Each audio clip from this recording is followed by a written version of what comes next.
Bonjour chers amis, je voulais répondre à une question qui m'a été posée face à l'attitude d'un fils spirituel à un père spirituel.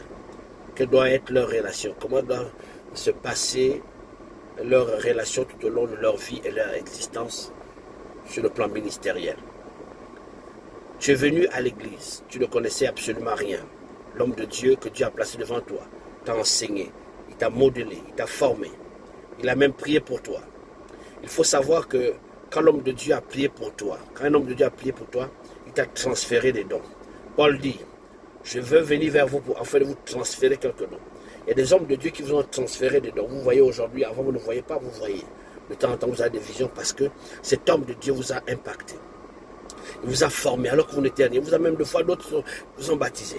Et puis dans le ministère, il y a des hommes de Dieu qui arrivent, des pasteurs qui arrivent. Et puis voilà qu'il y a un pasteur qui vient, qui t'appâte, autant pour moi, qui t'épate, tu es appâté par son charisme. Tu es appâté, tu te dis, ah, cet homme de Dieu là vraiment. L'erreur que vous commettez, ce n'est pas parce qu'un homme de Dieu manifeste des charismes qu'il devient ton père. On ne choisit pas un père spirituel. C'est Dieu qui te donne un père spirituel par révélation. Le père spirituel, c'est Dieu lui-même qui te le donne. Or, les enfants d'aujourd'hui, c'est vous qui choisissez les pères. Et puis les pères spirituels que vous choisissez là, c'est seulement ceux qui sont au Nigeria, au Ghana, qui ont 20 000 membres, 50 000 membres, qui ont des avions. Un pasteur qui n'a pas, un père spirituel qui n'a pas d'église, non, c'est pas un père spirituel. Tu peux être père spirituel et ne pas avoir d'église. Qui vous a dit que quand on est père spirituel, forcément d'avoir une église? Qui vous a dit ça? C'est écrit où? Qui vous a dit qu'un père spirituel doit forcément avoir une grosse cathédrale? Avec tout ce que l'on sait aujourd'hui. Avec tout ce que l'on sait aujourd'hui. Je parle en toute lucidité. Hein? Je parle en toute lucidité. Laissez-moi vous choquer. Le père spirituel de Paul, c'est un simple disciple, Ananias. Il vivait à Damas. Il était un simple disciple. Le père spirituel du grand apôtre Paul, c'est un simple disciple. Il vivait à Damas. Il l'imposa les mains. Et les écailles tombèrent des yeux de l'apôtre Paul. Il sut la direction qu'il devait emprunter dans sa vocation céleste. Il est parti en Arabie Saoudite pendant 13 ans. Le père spirituel de Paul. Tu peux avoir un père spirituel qui n'a pas une foule, mais il a un don de fécondité puissant. Il a une grâce en lui. Quand il prie pour toi, les choses changent. Il y a des hommes de Dieu qui ont des milliers de fidèles. Ils prient pour toi, il n'y a rien qui se passe.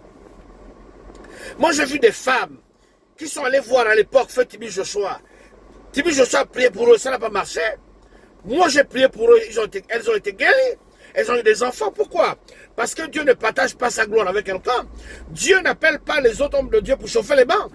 Quand Dieu appelle un homme de Dieu, il n'appelle pas pour chauffer les bancs, pour dire que non, l'appel que je t'ai donné, tu dois rester là au placard. Non. Jésus a dit qu'on ne met pas un chandelier, on n'allume pas un chandelier pour le mettre sous la table. Mais quand le chandelier est allumé, c'est-à-dire quand Dieu t'a appelé, quand lui-même Dieu t'a allumé, il te place sur la table en fait que tu es clair.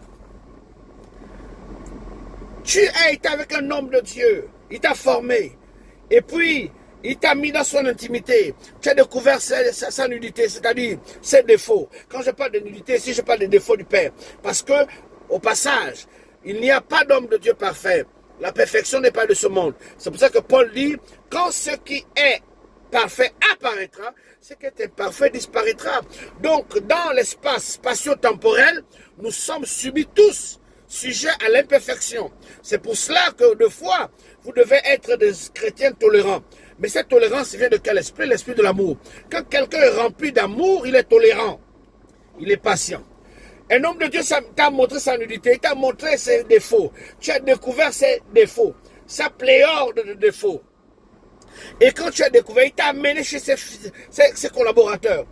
Et connaissant que les chrétiens n'aiment pas quand on dise ceci ou cela, parce que les chrétiens, si tu veux chasser un chrétien de l'église, dis-lui seulement que je vis papa en train de prier avec une bougie. Oh, c'est magicien. Tout de suite, la personne part de l'église. Parce que les enfants spirituels ne sont pas enseignés.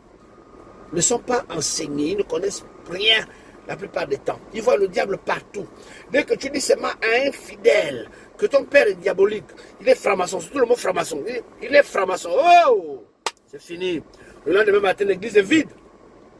Tu constates seulement que les gens ne viennent plus. Mais qu'est-ce qui se passe? C'est un démon, un serpent, un Judas qui est passé, que tu as nourri, qui est passé derrière pour dire, papa, ça.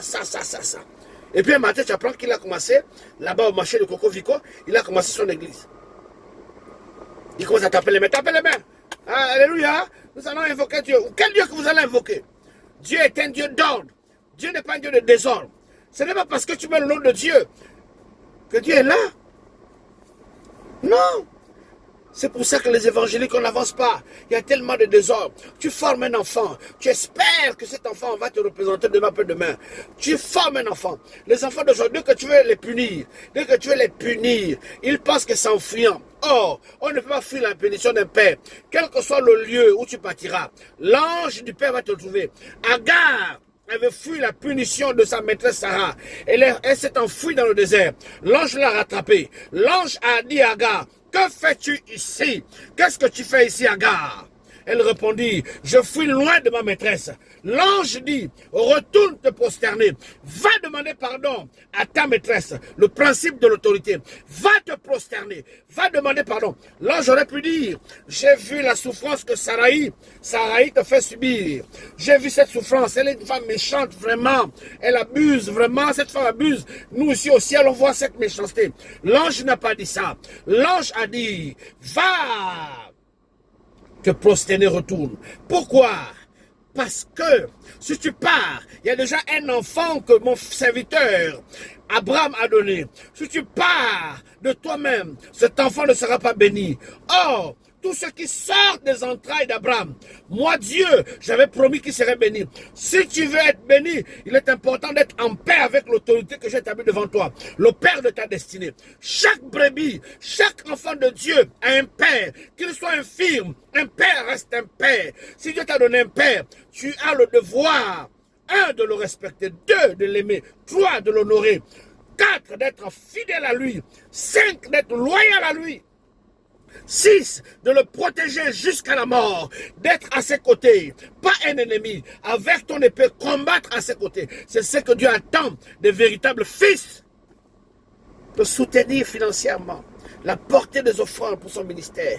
Beaucoup d'hommes de Dieu ont les dons, sont des voyants. Les fils qui sont à côté d'eux ne peuvent pas mouiller le maillot parce qu'ils sont pingres, parce qu'ils ne savent pas que Dieu les a mis à côté d'un père pour que l'argent qu'ils gagnent, une partie de l'argent qu'ils gagnent, ils le reversent pour le royaume de Dieu, pour avoir une bénédiction éternelle, lui et sa descendance. Mais qu'est-ce qu'ils font? D'autres sont avares, d'autres vont bénir d'autres églises. Ton père spirituel est là, il souffre. C'est un autre pasteur que tu vas bénir. C'est une autre maman que tu vas bénir. Mais non! C'est pour ça que beaucoup de pères ont des problèmes, de maladies, d'AVC, de tout ça, à cause de ça, à cause du comportement des fils. Papa, mon fils, un fils, tu es fils dans l'église. Reste dans l'église où Dieu t'a établi. Si ton père, tu dis qu'il t'étouffe, Dieu va parler à ton père. Dieu va parler à ton père. Dieu n'a pas peur de parler à ton père. Ton père spirituel ne fait pas peur à Dieu. Pourquoi Dieu va sauter ton père spirituel pour aller te parler, pour te dire, Dieu m'a dit de partir? Non, Dieu est un Dieu d'ordre. C'est pour ça qu'il y a beaucoup d'églises à gauche, à droite, beaucoup d'églises. Un matin, tu vois, l'église ici.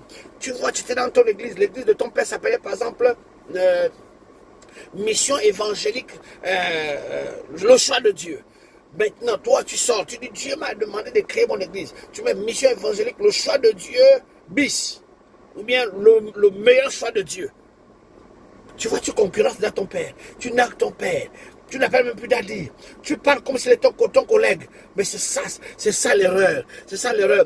Et comme vous avez des pasteurs aussi maudits, qui ne connaissent rien, ils viennent vous encourager à la rébellion. Ils viennent vous encourager. Ils ont dit qu'il n'y a pas de frères spirituels. Vous écoutez beaucoup de choses. Maintenant, vous êtes dans le méli-mélo, dans la confusion totale. Un père spirituel s'honore.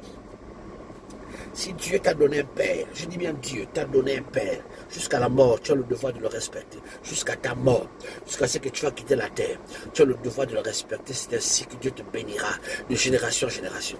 Dieu t'a mis à côté d'un homme de Dieu, pas pour le quitter. Non, pas pour le quitter. Paul a bâti des églises. Timothée n'est pas le fils de sang de Paul. Paul a bâti des églises. Mais Timothée, c'est un grec juif, Timothée.